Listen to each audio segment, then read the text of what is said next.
In the cold, relentless Seattle rain that never quite seemed to stop, Elena stood motionless in her kitchen, the wooden spoon forgotten in her hand as her husband Mark talked about another ordinary day at the office.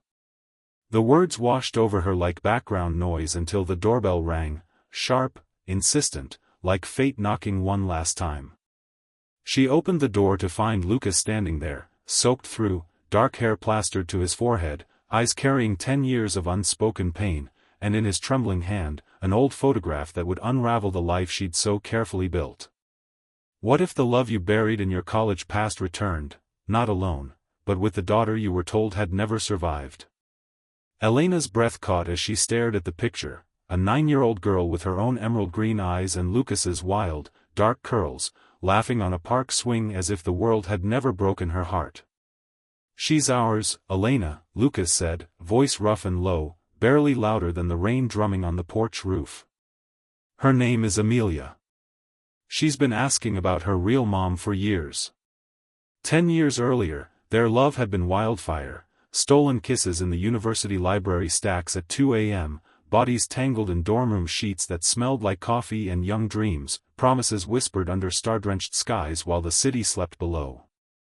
Then came the fight that ended everything, her parents pushing for a real future, his restless soul craving the open road and a camera in his hands. She chose safety. He vanished without another word. She met Mark at a company mixer 2 years later, steady, kind, reliable Mark who proposed with a classic diamond and built her the life everyone said she deserved. Their Bellevue home was the picture of suburban perfection, cream-colored walls, a swing set in the backyard nobody used, Saturday farmers market trips, and neighbors who called them the golden couple. But every night, when the house grew quiet, Elena would lie awake beside her sleeping husband, fingers tracing invisible patterns on the sheets, missing the way her heart used to thunder whenever Lucas walked into a room. Lucas stepped closer, water dripping from his jacket onto the hardwood floor. The scent of him, sandalwood, rain-soaked leather, and that faint trace of darkroom chemicals, flooded her senses, dragging every buried memory to the surface in one cruel rush. "I found out last year through a DNA ancestry kit," he continued, voice cracking. "The miscarriage your parents told you about after that night in the ER, it wasn't real. You were in labor. They told you the baby didn't make it, but she did. They arranged everything quietly, private adoption, sealed records. They thought they were saving your life." The spoon slipped from Elena's fingers and clattered against the tile. Her knees buckled. She gripped the counter to keep from falling. Tears burned hot trails down her cheeks. But the next secret that came to light would tear her entire world apart. Mark's key turned in the lock at that exact moment. Elena shoved the photograph deep into her cardigan pocket, heart slamming so hard she thought it might break ribs. Mark walked in, shaking rain from his coat, offering his usual tired but genuine smile. "Hey, babe. Who's this?" he asked, eyes flicking with polite curiosity toward the tall, drenched stranger filling the doorway. "Just an old college friend passing through town," Lucas answered smoothly, though his jaw clenched visibly. Mark nodded, shrugged off his coat, and headed toward the living room, completely unaware that the ground beneath his marriage had just shifted forever. That night, while Mark slept soundly beside her, Elena slipped out onto the covered porch. Rain fell in silver sheets, muffling the world. She pulled out her phone with shaking fingers and dialed the number Lucas had scribbled on a torn receipt. When he answered on the first ring, his voice was soft, almost reverent. "I'm here." They talked until the sky began to lighten, whispers about the daughter they never knew, about the years they lost, about the ache that never quite went away. "Meet me tomorrow," she finally said, voice trembling. "I need to see you." The next afternoon they sat in the corner booth of a small, dimly lit coffee shop downtown. Steam rose from their untouched lattes. Lucas slid another photograph across the table, Amelia drawing at a little table, crayons scattered around her like colorful confetti. "She's artistic, Elena. She draws stories the way you used to, whole worlds on single pieces of paper." His fingers brushed hers when he pointed to a detail in the drawing, and the touch was electric, dangerous, familiar. Every nerve ending remembered him. She remembered the way he used to trace her spine with his fingertips after they made love, the way he'd whisper her name like a prayer when he thought she was asleep. Guilt twisted sharp in her chest. Mark had texted her twice already, working late tonight. Love you. Lucas leaned closer, breath warm against her ear. I never stopped loving you.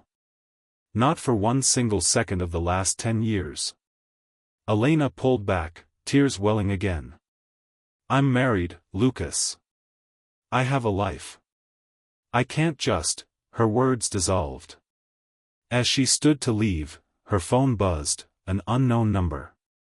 A new photo of Amelia, this time looking straight at the camera, smiling shyly. Caption, Mom? The world tilted. Elena had to grip the table to stay upright. The lies began small and grew heavier with every passing day. Elena told Mark she was taking on extra volunteer hours at the community library. Instead she drove south through relentless rain to Portland, windshield wipers struggling against the downpour. In a quiet park beneath towering cedars, she met her daughter for the first time. Amelia's small hand slipped into hers without hesitation, warm and trusting. The girl asked endless questions. Why does rain sound like music? Why do some people leave? Can we draw the ocean even if we've never seen it? Each question felt like a mirror reflecting the child Elena once was. Lucas watched from a bench 30 feet away, his expression a mixture of wonder, fear, and something deeper, grief for all the years he couldn't give them. They began meeting more often, always in hidden places, always under the cover of rain or dusk. A small bookstore cafe in Tacoma where Amelia drew pictures of mermaids while Elena pretended to read. A quiet trail along the Columbia River Gorge where the three of them walked in silence at first, then slowly began to talk. Amelia called her Elena at first, testing the word like it was fragile glass. One afternoon, the little girl reached up and tucked a damp strand of hair behind Elena's ear. You have the same eyes as me, she said simply. Elena's heart shattered and mended in the same breath. One evening they escaped to Cannon Beach. The Pacific roared outside the little seaside diner, waves crashing like they wanted to tear the world apart.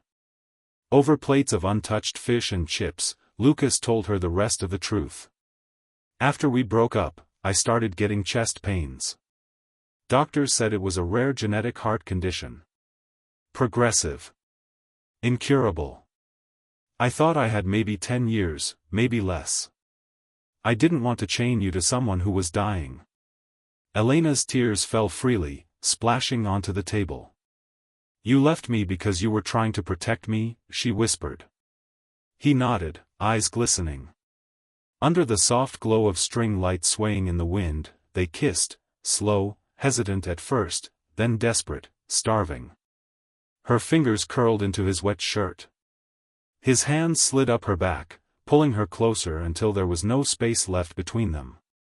When they finally broke apart, breathless and trembling, Elena's phone lit up with Mark's name. 6 missed calls. The drive home felt like crossing an ocean of guilt. Mark's suspicion grew into quiet pain. He started coming home earlier, watching her with eyes full of questions he didn't yet dare ask. One night he reached for her in bed and she flinched, barely, but enough. He pulled back, hurt flashing across his face before he masked it with a forced smile. You're different lately, he said softly. Elena could only nod, throat too tight to speak. One rainy Saturday afternoon, Elena climbed into the attic to find old college keepsakes. Instead she found a locked metal box. Inside were the letters, cold, clinical correspondence between her parents and the adoption agency. Medical reports. Court documents. A newborn photo of Amelia with a note paperclip to it, for Elena's future. She'll thank us one day. Rage and grief exploded inside her like a bomb. She drove straight to her parents' house in the pouring rain, papers clutched in her fist like evidence in a trial. The confrontation lasted hours. Screaming echoed through the pristine living room. "You stole my daughter from me," Elena sobbed. Her mother clutched her pearls, voice trembling but unyielding. "We did it because we loved you. You were young. You had your whole life ahead. That boy was going nowhere." Her father remained silent, staring at the floor, shame finally etching lines into his face. When Elena finally stormed out, the rain felt like it was crying with her. That night she found Lucas on the foggy pier overlooking Puget Sound. Ferries moved through the mist like ghosts. He pulled her into his arms without a word. They kissed under the downpour, fierce, consuming, desperate. Rain soaked them both, but neither cared. "Run away with me," he whispered against her lips. "We'll take Amelia. We'll start over." Before she could answer, Lucas staggered, hand flying to his chest. He collapsed on the wet wood. Paramedics arrived in minutes. Elena rode in the ambulance, holding his hand, whispering promises she wasn't sure she could keep. Mark showed up at the hospital the next morning. He saw the way Elena looked at Lucas, raw, unguarded love, and understood everything. The confession came in fragments, delivered through sobs in the hospital corridor. Mark listened in silence. When she finished, he simply nodded once, turned, and walked away. The divorce papers arrived by courier 7 days later, along with a single line written in his neat handwriting: "I hope she makes you feel alive again." The storm didn't end there. Elena's parents launched a campaign of guilt and pressure. "He's dying, Elena. What kind of life is that for you? For the child?" Amelia, now temporarily placed with Lucas while custody was sorted, cried on every video call. "When are you coming home, Mommy?" Elena's best friend Mia became her lifeline, late-night coffee runs, long hugs, gentle reminders that she deserved to feel alive again. Then came the cruelest twist. Lucas's condition deteriorated rapidly. Doctors gave him months without surgery, and the surgery itself carried only a 40% success rate. Days later, Amelia spiked a dangerous fever. Tests revealed she carried the same genetic marker. The only hope was a high-risk double procedure, one heart surgery to save Lucas, another to correct the defect in Amelia before it progressed. In the weeks leading up to the operations, Elena and Lucas found stolen pockets of tenderness. A quiet hotel room overlooking the Willamette River in Portland. Slow, reverent lovemaking in the dark, every touch an apology, every kiss a promise. Fingers tracing scars, both visible and invisible. Whispered "I love you"s that felt like they could heal the world. They cried together, laughed together, dreamed together. They taught Amelia how to make paper boats and float them in the hotel bathtub, laughing when they sank. They took her to the aquarium and watched her press her nose against the glass, mesmerized by jellyfish that glowed like underwater stars. The surgeries took 14 hours. Elena paced the waiting room until her legs gave out. Mia sat beside her, holding her hand. When the surgeon finally emerged, exhausted but smiling, he said the impossible: both survived. Amelia woke first, small voice calling for Mommy and Daddy. Lucas woke hours later, eyes finding Elena immediately. He smiled weakly. "We made it." Recovery was slow, painful, miraculous. Elena quit her soul-crushing accounting job and started writing again, the stories she'd abandoned a decade ago. Lucas's photography turned toward their new life, candid shots of Amelia painting, of Elena laughing in sunlight, of the three of them building sandcastles on California beaches after they moved south for warmer weather and better medical care. There were still battles. Custody hearings that left Elena shaking. Judgmental whispers from old neighbors. Nights when Lucas's heart monitor beeped too loudly and fear crept back in at 3 a.m. But every time they stumbled, they chose each other again. Forgiveness came in layers, Elena forgiving her parents, slowly, painfully, over quiet dinners where words replaced accusations, Lucas forgiving himself for leaving, Mark eventually sending a quiet message on her birthday, "I hope you're happy. You deserve it." Years later, on a golden Malibu beach at sunset, Elena and Lucas stood barefoot in the sand while Amelia, now 12 and towering with confidence, scattered rose petals around them. They renewed their vows. Not because the first love was broken, but because the second one was forged in fire and rain and impossible odds. Amelia stood between them, holding both their hands, grinning like she'd always known this day would come.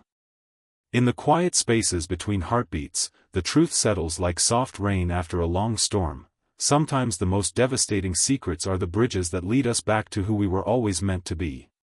Second chances aren't gentle gifts. They're battles, messy, tear-soaked, terrifying, beautiful battles. And when you finally choose love over fear, when you step through the storm and into the light, you realize the heart was never truly lost. It was only waiting, patient, aching, ready to beat again, louder and truer than ever before.